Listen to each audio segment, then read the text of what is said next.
ना आज के समय इंडियन आर्मी ने अमेरिकन हिपोक्रेसी को बुरी तरह एक्सपोज कर दिया है और बताया है कि कैसे अमेरिका शुरू से ही इंडिया के साथ अपने रिलेशंस में डबल स्टैंडर्ड इस्तेमाल करता है।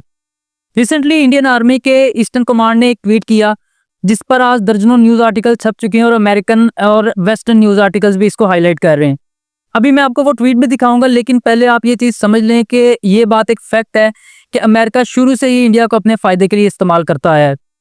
अब ये वो ट्वीट है जो कि इंडियन आर्मी के ईस्टर्न कमांड ने शेयर किया है, जिसमें बताया गया है कि अमेरिका ने 1954 से 1971 के दरमियान पाकिस्तान को $2 बिलियन के आर्म्स शिप किए। देखिए, $2 बिलियन कोई छोटी रकम नहीं है। इवन आज के दौर में अगर आप किसी भी आर्मी को $2 बिलियन के हथियार देते हैं तो उसका जो कॉन्फिडेंस है और मोराल है उसमें एक सब्सटेंशियल बूस्ट आएगा। और हम यहाँ बात कर रहे हैं आज से 60 से 70 साल पहले की। देखिए, आप जानते हैं कि 1954 और 1971 के दरमियान पाकिस्तान और इंडिया के बीच दो मेजर जंगें हुई थी और इस दौरान अमेरिका ने पाकिस्तान को फाइटर जेट्स, टैंक्स और आर्टिलरी जो है ये थ्रो अवे प्राइसेस पर दिए थे। यानी कि बहुत ही सस्ता ये सारा सामान दिया था और बोला था कि बेटा ये ले जाओ और ठोको इंडिया को। लेकिन यहाँ मैं आपको एक पॉइंट क्लियर कर दूं कि ये वो दौर था कि जब सोवियत यूनियन और फ्रांस ने पाकिस्तान के साथ किसी भी किस्म की आर्म डील करने से इनकार कर दिया था और ये बोला था कि हम पाकिस्तान को किसी भी किस्म का जंगी हथियार जो है वो फराहम नहीं करेंगे। और इस वक्त चाइना और यूएसए ही था जिसने पाकिस्तान की मदद की थी। अगर आप ये सोच रहे हैं कि अगर अमेरिका ने 1954 से 1971 के दरमियान पाकिस्तान को $2 बिलियन के आर्म्स शिप किए भी हैं तो ये चीज आज के दिन में कैसे रेलिवेंट है। देखिए, आप जानते हैं कि जब से डोनाल्ड ट्रंप इलेक्ट हुए हैं वो आए दिन इंडिया को नए टैरिफ्स और सैंक्शन की धमकी देते रहते हैं कि अगर इंडिया ने रशियन ऑयल इंपोर्ट करना बंद नहीं किया तो इस पर नए टैरिफ लगाए जाएंगे और इसकी कंपनीज को सैंक्शन किया जाएगा।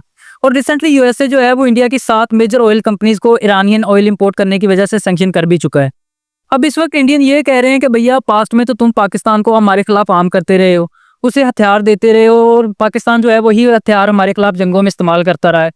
और आज जब इंडिया का रशिया यूक्रेन वॉर में कोई डायरेक्ट लिंक भी नहीं है, इंडिया रशिया को कोई हथियार नहीं दे रहा कि ये यूक्रेन के खिलाफ इस्तेमाल करो, इंडिया सिर्फ अपने नेशनल इंटरेस्ट के मुताबिक रशिया से सस्ता ऑयल खरीद रहा है और तुम उसकी वजह से हमें टैरिफ्स और सैंक्शन की धमकियां दे रहे हो।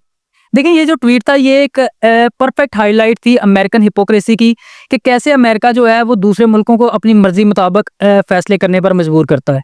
इसके अलावा अगर आप अमेरिका और यूरोपियन कंट्रीज की हिपोक्रेसी का एक नया लेवल डिस्कवर करना चाहते हैं तो उसका अंदाजा आप इस चीज़ से लगाएं कि आज भी अमेरिका और बहुत सारी यूरोपियन कंट्रीज रशिया से यूरेनियम और प्लेडियम इंपोर्ट कर रहे हैं। देखिए, ये चीज़ें ऐसी नहीं हैं जो कि अमेरिका को या यूरोपियन को कहीं और से नहीं मिल सकती और ना ही ये चीज़ें उनके लिए कोई वाइटल नेशनल कंपल्शन है, लेकिन फिर भी वो ये चीज़ें रशिया से खरीद रहे हैं। दूसरी तरफ जब developing economies like India and Pakistan अपने नेशनल इंटरेस्ट में रशिया से सस्ता ऑयल खरीदने जाते हैं तो ये लोग उन्हें टैरिफ्स और सैंक्शन की धमकियां देते हैं। ये सिर्फ इंडिया का केस नहीं है। 2022 में जब इमरान खान ने रशिया से सस्ती गंदम और ऑयल खरीदने की कोशिश की और अमेरिका को पाकिस्तान में फौजी अड्डे देने से इनकार किया तो उससे चंद हफ्ते बाद ही पाकिस्तान में इमरान खान की हुकूमत का तख्ता उल्ट दिया गया और आज भी वो इसी जुर्म की सजा में जेल काट रहा है। देखिए, अमेरिका और यूरोपियन कंट्रीज का जो माइंडसेट है वो ये है कि जो हमारे मसले हैं वो सारी दुनिया के मसले हैं और उनको हमारे मुताबिक ही इनके बारे में फैसला करना चाहिए। This is a peak hypocrisy and India must resist it. देखिए, अगर आज इंडिया रशियन ऑयल इंपोर्ट कर रहा है तो उसकी वजह ये नहीं है कि India wants to make a point to America कि देखें जी आपके मना करने के बावजूद हम रशियन ऑयल इंपोर्ट कर रहे हैं, या इंडिया जो है वो यूक्रेन के खिलाफ रशियन इकोनॉमी को सपोर्ट करना चाहता है।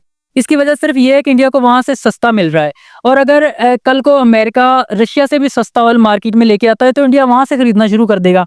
और ऐसे फैसले जो हैं ये डेवलपिंग कंट्रीज को अपनी इकोनॉमी को सपोर्ट करने के लिए करने पड़ते हैं, लेकिन ट्रंप आज इस चीज़ को समझने से बिल्कुल साफ तौर पर इनकार कर चुके हैं। देखिए, ट्रंप की ये जो फ्रस्ट्रेशन है ये इस वजह से भी है क्योंकि ट्रंप ने अपने इलेक्शन कैंपेन में मल्टीपल टाइम ये क्लेम किया था कि वो प्रेसिडेंट इलेक्ट होने के बाद 24 आवर्स में रशिया यूक्रेन कॉन्फ्लिक्ट रिजॉल्व कर देंगे। यानी कि वो 20 जनवरी को अपने ऑफिस में आए और 21 जनवरी तक ये इशू जो है ये रिजॉल्व हो जाना चाहिए था, लेकिन आज 6 माह गुजर चुके हैं और आज ये कॉन्फ्लिक्ट रिजॉल्व होने का नाम नहीं ले रहा। Regardless, this tweet was a classic highlight of American hypocrisy. आपका इस बारे में क्या ख्याल है मुझे कमेंट सेक्शन में ज़रूर बताइएगा। अगर वीडियो अच्छी लगी हो तो लाइक एंड सब्सक्राइब जरूर कीजिएगा and I will see you in the next one.